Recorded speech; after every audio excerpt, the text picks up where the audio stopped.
So, how did we get here? Well, first of all, we, as IR, as the management and as the group, we reached out to all members to see if they wanted to either nominate themselves, which they could do, or they could get nominated from other firms as well. We took all 850 members, and then we got down to a short list of 15. And of course, when we looked at the short lists of 15, yes, we looked at referrals, of course we did, both inbound and outbound, but we also looked at the key points of their membership, their submissions, what they'd been doing, how they'd positioned IR as a group, not only to their clients, but to potential clients, and really who they were working with, but also what the IR membership meant to them and how they were best utilising it. So we had the criteria, and we put that all together. What we did also do as well is we decided that we wouldn't reference previous winners, and I'm just going to pay reference to those guys now. As I say, we started this in 2013, Shafran Partners, Pamir, you've just heard from, 2014, Roth Partners, 2015, you also just heard from Violin. But we didn't also want to include previous nominees as well, because we think that that's the right thing to do. We want to hear from different people, different ideas, different scenarios from them. So we didn't consider DSC or MKRG in Germany, Coffles in Australia, and also Coleman Call from the UK. I mean, for us, all those previous winners and nominees, they're all still in the group, and of course, loyalty and continuation is always so important, not only to us, but also to everybody else as well. So if you don't already know those people, please introduce yourself to them. They are good guys. They're the rainmakers within the group. They're doing some fantastic work. If we had changed the scenario, I'm sure that they could be nominated as well. They would deserve to. But yeah, please introduce yourself to them if you don't know who they are. However, we did come up with a short list of 15 firms. I'll quickly whistle through them now. We have Wissam in Ablusam, Arco from Spain, Fitzbarrick Chehla, we have Tim Kelly here, Galleon, France, Harrington Carmichael in England with Alex and Mark, Inspire in England, Kerr and Lex Council from India, Manet, Phelps and Phillips, those guys are here from California, Peregrine in Isle of Man, Shoestack Reynolds Partners in California, Validas with Zhao, he's here, Wagner, Johnson, Rosenthal, Michael Rosenthal is here representing, Balthazar Vicky, from Vicky, you've just heard from him, and also Wolf's Advocaten as well. So what we did was we got their submissions together, and then Tom and I ran through it to make sure who we felt was the most deserving of the final three. So I'm going to introduce up onto the stage shortly the final three nominees, and what I'll be doing is you'll be hearing from them chatting to me and the audience, and then at the end of their submissions on your keypads you'll be selecting who you think is the most deserving. So if I could ask Mark from Harrington Carmichael, Erwin from Shoestack and John Wolfs to the stage, please.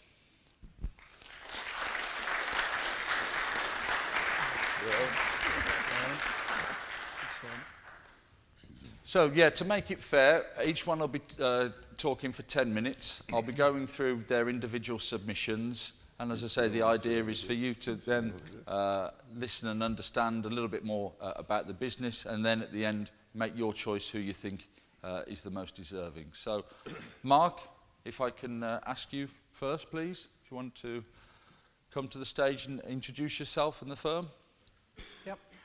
Good afternoon, everyone. I'm Mark Izquierdo. I'm a 20 years qualified real estate lawyer from England, a partner in Harrington and Carmichael Solicitors. Where's my colleague Alex Canham? Alex, stand up. Give everyone a wave. Alex, we're very much a double act in this project. Alex is a commercial solicitor with a banking and finance specialism. Our firm is a 40-fee owner, medium-sized commercial firm with 2 offices, about 45 minutes drive outside London. I don't know how long it takes by bicycle, I've not tried it yet.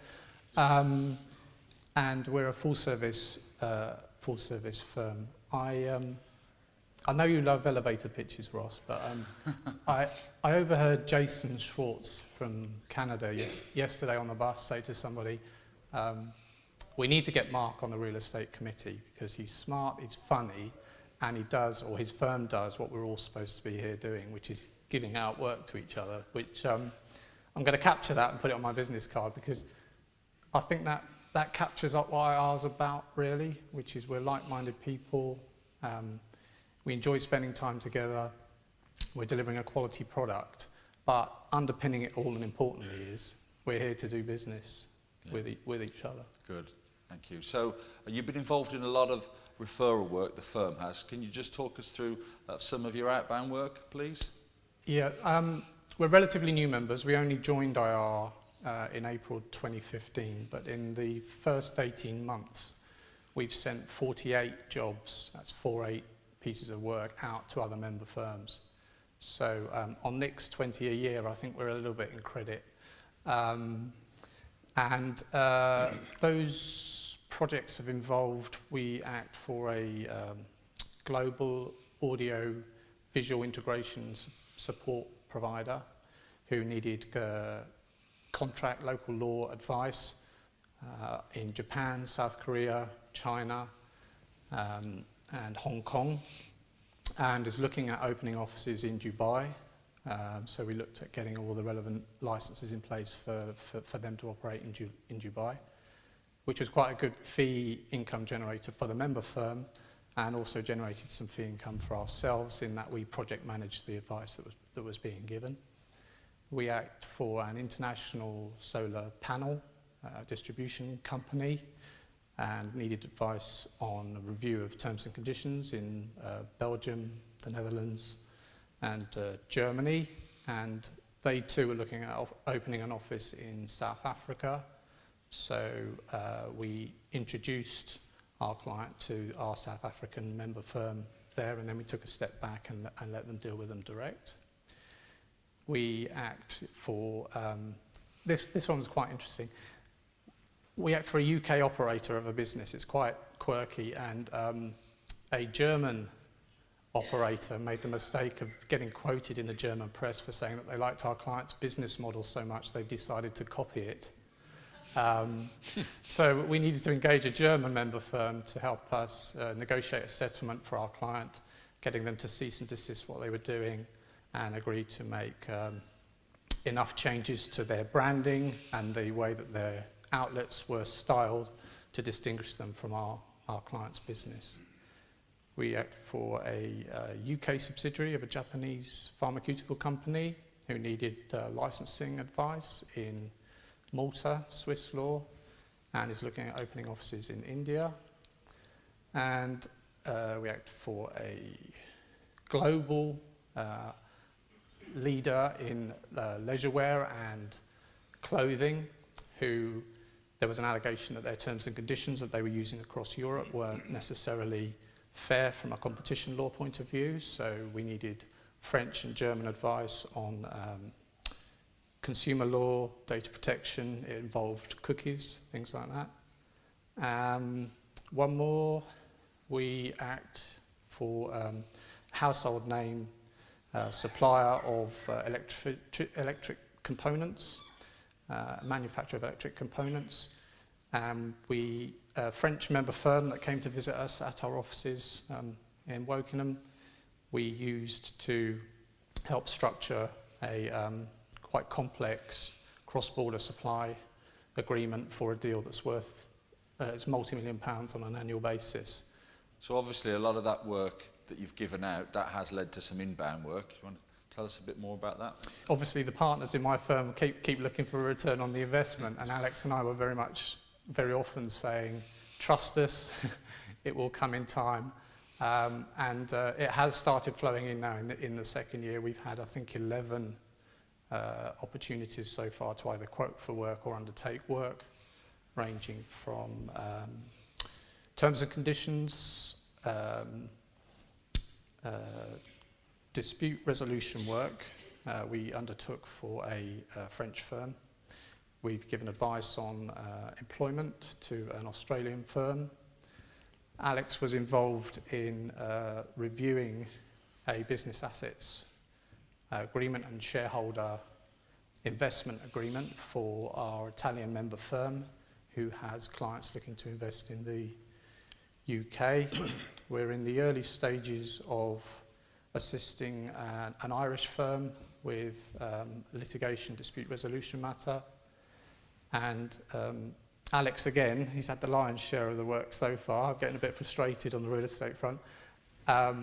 Is about to complete the acquisition of a UK operator in the wholesale computer gaming distribution business. It's involved corporate structure, M&A work from our employment and our commercial teams. And that's quite a good example because the member firm there was reciprocating. We gave them a relatively small intellectual property matter to handle for one of our clients.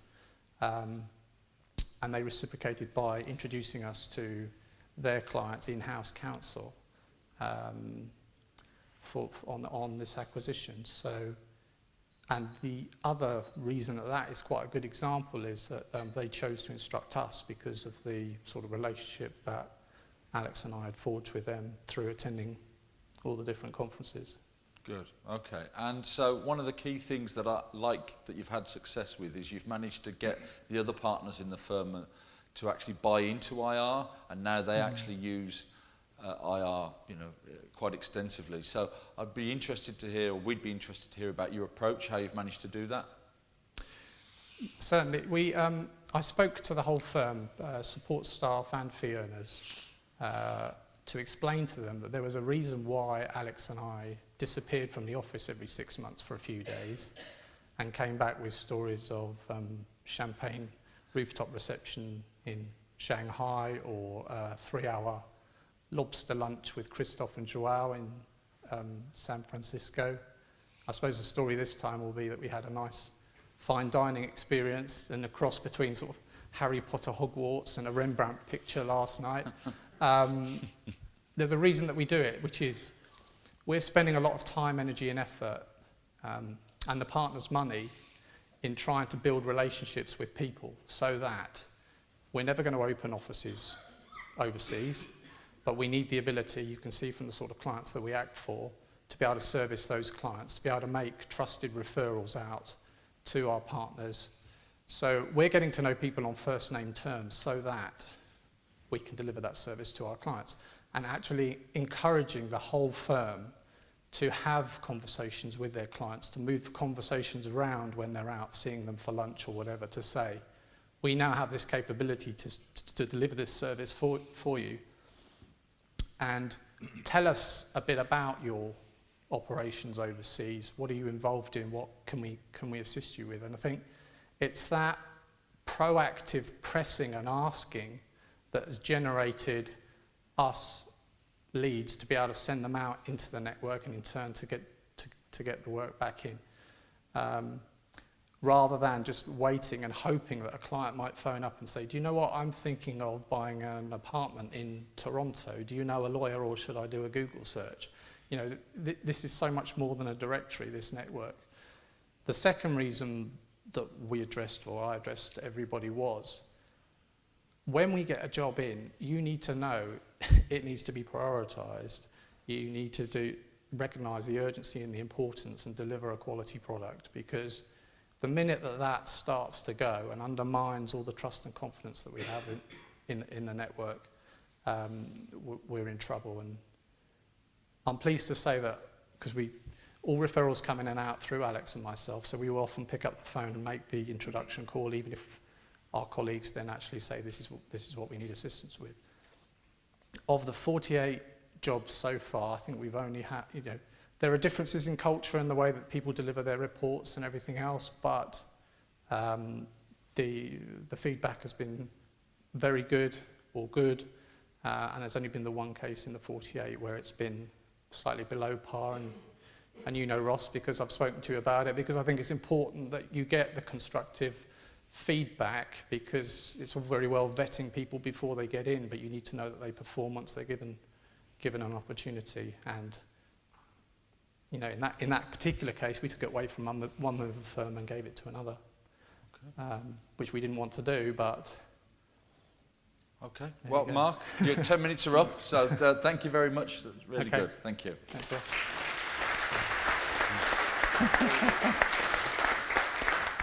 So next up is my old pal, Erwin Shoestack. Good afternoon. I'm losing my voice a little bit, so bear with me. My name is Erwin Shoestack. I know some of you. I've been a member for 5, almost 6 years in this organization. I'm a New Yorker. Most people, Americans, can tell from my accent. I live in San Diego by choice. I moved there 20 years ago. I live there with my lovely wife and 3 children who are now in college, out of the house, which is a wonderful experience. I appreciate being here, and thank you for asking me. It's really an honor. Good. You've mentioned that you've been in the group for a while, and when we started the working groups several years ago, you went on the disputes committee.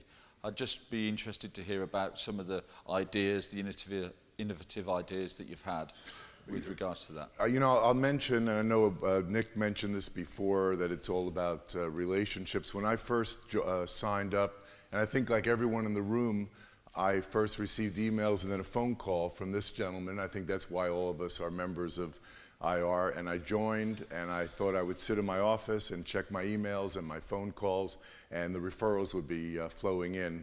And after a year, of course, nothing happened. And when Ross called me the next year and said, we'd like you to renew, I said, well, nothing happened.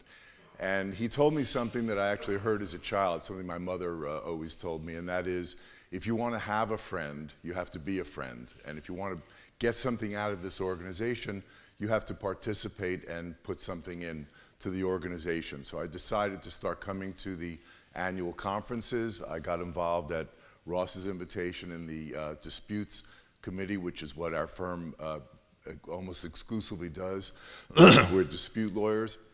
And I have really enjoyed it. I've put effort into the meetings, for example, whatever dispute agenda we have at this meeting and other meetings I've been involved in the programming. I rewrote the page for the disputes committee on the website, and I have made what I think are some constructive suggestions that have been adopted. I'll give you an example of what I am talking about.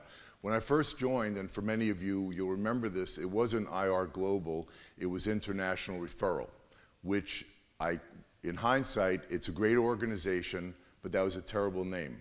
And Ross and Tom said, why don't you put this on your website? And I said, I'm not going to put this on our website or on our business cards and tell our clients that we belong to International Referral. It sounds like we're looking to get business that we could give to other people so we can get a referral fee. I said, it just is not the right branding.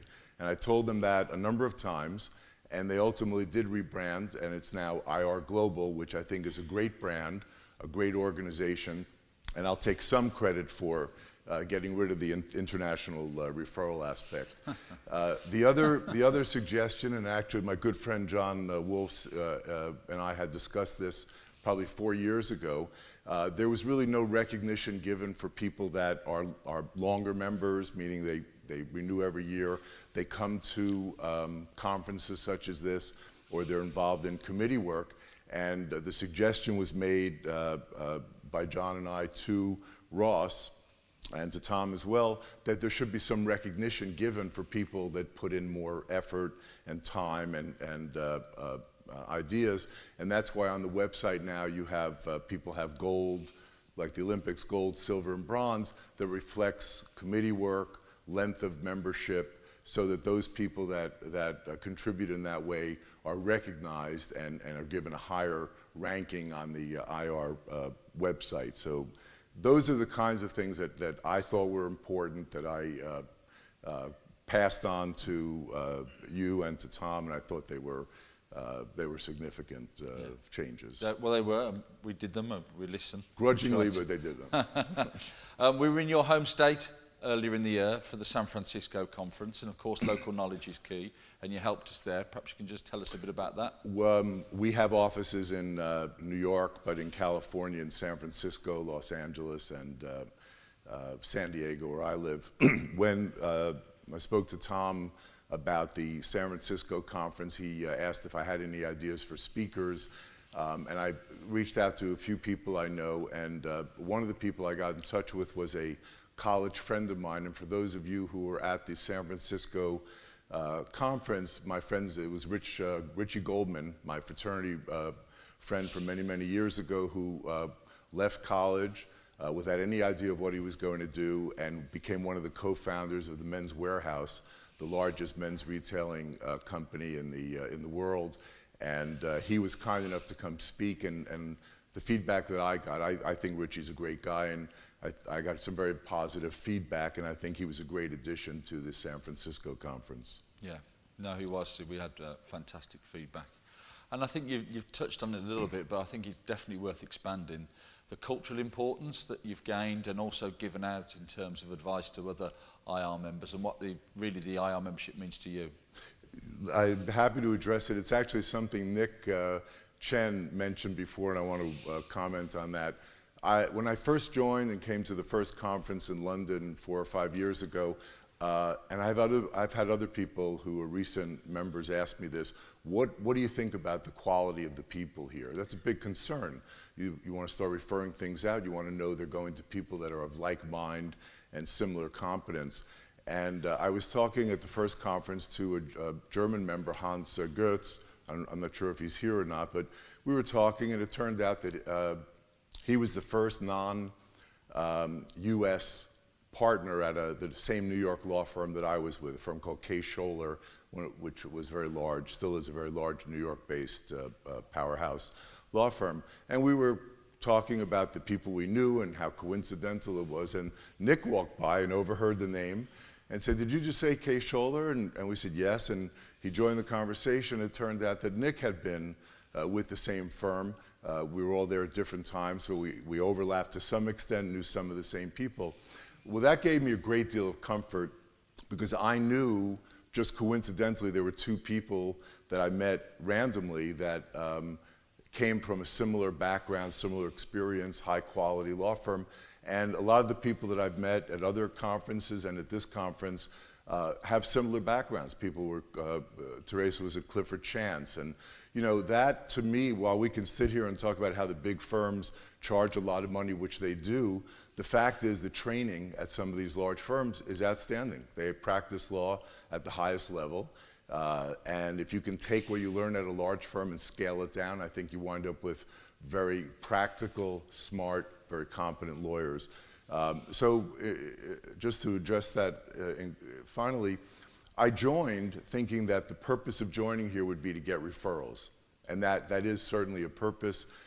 It turned out that my real enjoyment of belonging to IR is meeting people like all of you from different countries, different lifestyles, different backgrounds, different ways of doing business. I'm a managing partner of our firm. I'm very focused on the business side of this, listening to how you market, how you don't market, are you paperless, not paperless, all the day-to-day practicalities. And I find that fascinating to hear all different perspectives of how you practice law, the business side of it, your approach to the practice of law. So the real reason I joined, which is still a very valid reason, turns out to be secondary for me to the enjoyment I have of meeting different really wonderful people from different countries and backgrounds, which has been a fantastic experience for me, and I appreciate it. Thank you, Owen. Very good. Cheers.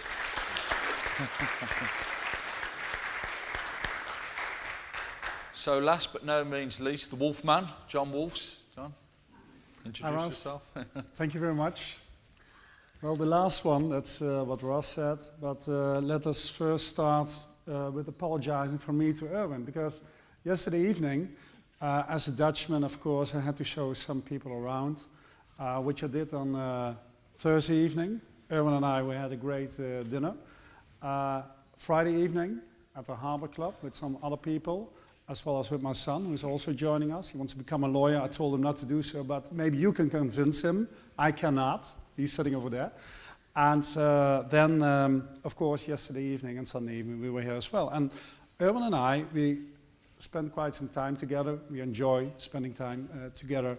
So after having had dinner in the Westerkerk, we also went to a very local bar. Now, this local bar had several beers, and, well, everyone likes a good cultural background, and cultural background also goes, of course, into differences in beers.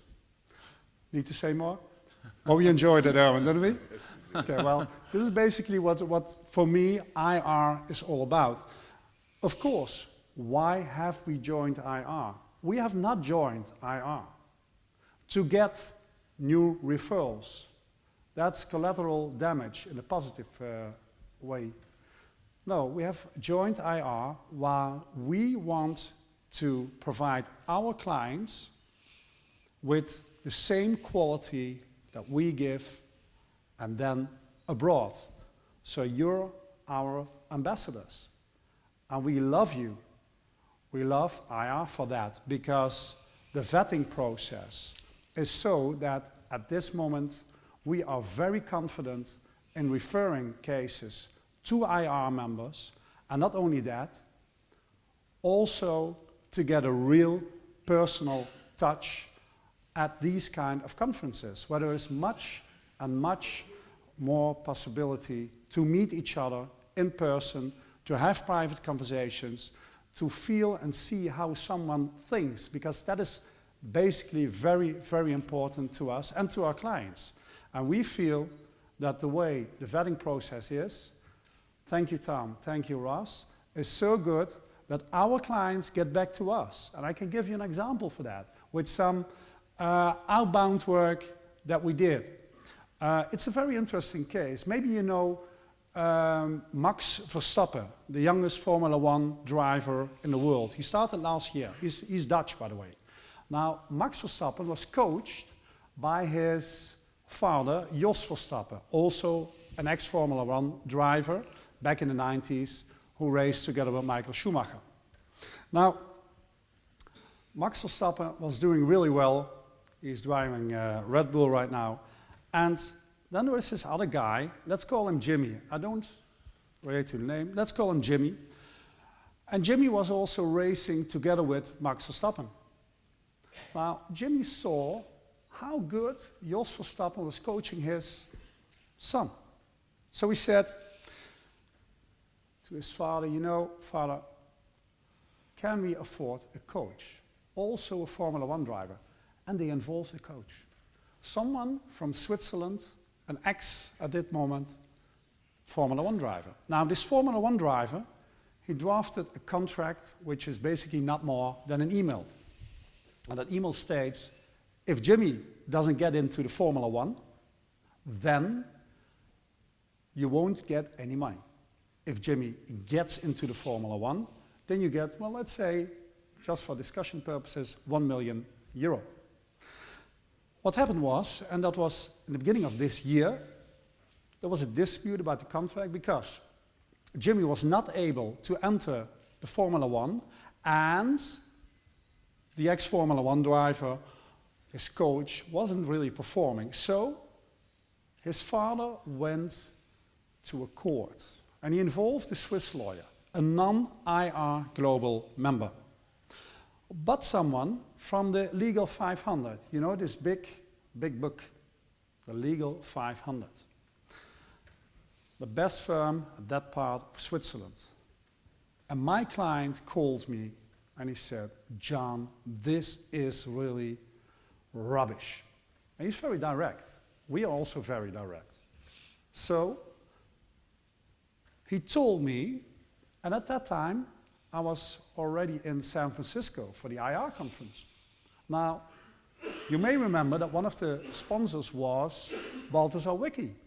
So Balthazar and Hillary, I met them, I had a good feeling about them. I got back from San Francisco and I told my client, you know, you need to talk to Balthazar and to Hillary. And he did. And he was really very, very happy. And right now they are trying the case exactly in the way he wants it. They're giving him all the opportunities and so on and so on. So as we speak right now, this case is pending and my client is very happy. Well, actually that's the only thing that we want. Our client happy on the one way and the result on the other way. Now, as to another case in Turkey involving Güzeldere law in Turkey, I don't know, Mr. Güzeldere, he's here, isn't he? Yes? Yeah, he is. I've seen him at least, he's here. And we involved him, his law firm, Erdem Balkan, whom you also met, I guess in San Francisco or so. And we had containers with fruits in the port of Rotterdam, and they were damaged. Now, these containers were bought by a Dutch client from a Turkish seller. The question was from the client, okay, can you start proceedings here in the Netherlands, get a judgment, and then execute it in Turkey? What we said was, no, we're not going to do that. Firstly, we're going to ask advice in Turkey, and we're going to look whether we can start proceedings in Turkey or in the Netherlands, and what's most beneficial to the client. We sent out an email, got a very quick response, a very materially great response. The client was very happy. If the client is happy, I'm happy. That's the same, it goes the same to you. And this cooperation, this collaboration, which even in the Turkish matter is just like an email, like 2 or 3 lines, but giving you already the possibility to advise and then involving finally also the Turkish lawyer. That's just a great benefit of having, getting to know someone, a conference like this, and knowing also that the quality is good, and experiencing as well that the quality is good. So what we did was, we have of course also inbound work, some inbound work on director's liability, on general terms and conditions, litigation, contract review, and so on and so on. I'm not going to dwell on that. I'm not going to talk who I am. You can read it on the website. Most people know me, but if you don't know me, read it on the website. We got a new website actually. It has been launched last Friday. And what we want is to provide that quality. That's what I said already. The quality that our clients expect from us. And that's what we expect from you. But what I expect personally is also to have a couple of nice days.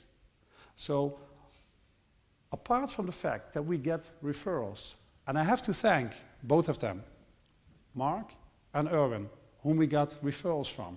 Actually, we got a referral last week through Erwin, which involves a high-profile media format all over the world, where currently a litigation procedure is pending in California, which involves a Dutch company and Dutch nationals. So witnesses need to be heard here in the Netherlands. And I was asked to assist the plaintiff. Now, these kind of cooperations, they're great, but they can only exist because of the fact that the personal contacts which we make here and the fun we have, let's not forget that, the fun we have, the great dinners we have, the laughs we will have, and don't forget the drinks, also the drinks as from, what is it, 5 o'clock on? 5 o'clock, yeah. Yeah, okay, don't forget that it. bit in a bit. That we're like that, sitting together, joining together, and so on and so on. So we also try not to think only about ourselves. It was interesting that Nick said so. What we do, we're based in Maastricht and Venlo, which is, Venlo is at the German border and Maastricht is at the Belgian border. So we are used to thinking cross-border. And that's what we do. So what we do is we cooperate, for example, with Urs Breitsprecher, who was also nominated with MKRJ, like a couple of years ago, I think, Member of the Year. We cooperate with Urs on several issues. We First of all, of course, we refer cases to each other. That's what you do as well. Nothing new. What we also do is we are trying to involve our clients, his clients, and my clients in a particular sector. So let's say transport, construction, electricity, whatever, and arrange for a meeting in which the two lawyers just give a 15-minute pitch on a particular topic, cross-border topic. That works. It's just a matter of sharing. And that's what I heard today as well. You cannot start sharing if you're not willing to give. We are willing to give. We are willing to invest, which we also did for the Amsterdam conference. But this giving me also means that if I see business opportunities, not necessarily at that moment from a legal perspective, but for a future commercial perspective for Urs, I will just forward him a message. I will just tell him, well, this is going on. Why not cooperate on this together? And what it turned out is that the cooperation has grown closer. And that's a result of the San Francisco conference as well. As from the end of this year on, young lawyers from my law firm will go for a couple of days to Düsseldorf, Germany, to understand the German system, because we work a lot in Germany as well, for Dutch clients, sometimes for German clients in the Netherlands. And German young lawyers come to our law firm to learn a little bit about us, to learn about the cultural differences, to learn about the different kind of beers that we have in the south of the Netherlands, for example, as well. Now, I think that in that respect, we are able to ultimately arrange for a real cross-border referral, international referral. I mean, it's a great name. It still is. We can discuss about it, but nevertheless, we are giving referrals. That's what Nick said. International referral, yeah. IR Global sounds maybe better. I don't care about that. It's still about referring, but it's also, and that's what I want to like to emphasize, it's also about friendship. It's also about Erwin giving me the opportunity to do a high-profile case here in the Netherlands on behalf of one of his colleagues. Thank you, John. Thank you. Cheers.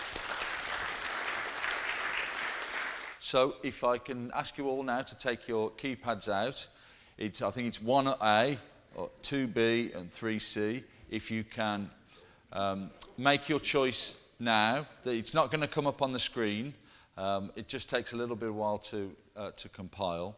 And then the result is going to be passed to myself. I'll announce the winner. There is a small trophy, and the winner may want to say a few words.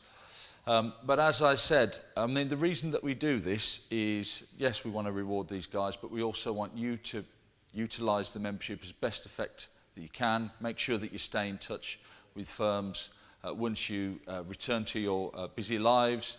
But, I mean, we're here to help, and I hope that you've got a great deal from it this afternoon. And if you're thinking to yourself, you know, maybe this should be me, this should be, I should be up on there, I'm doing some great work in the group, please let me know over the course of the 12 months. We'll probably continue the format again, but as I say, it's really just to keep you occupied and make sure that, you know, we're giving you some great ideas as well. So I think the result is pretty much ready, and I think Tim's just going to write it over to me now. But yeah, please make sure that you stay in touch, you're utilising your client manager, you're making best use of the membership. Thank you very much. So yeah, very excellent. I thought it was brilliant. Really pleased with the three contributions. And the winner of the 2016 IR Global Member of the Year is Wolfs Advocaten, John Wolfs. I'll just get you the trophy, John. Thank you.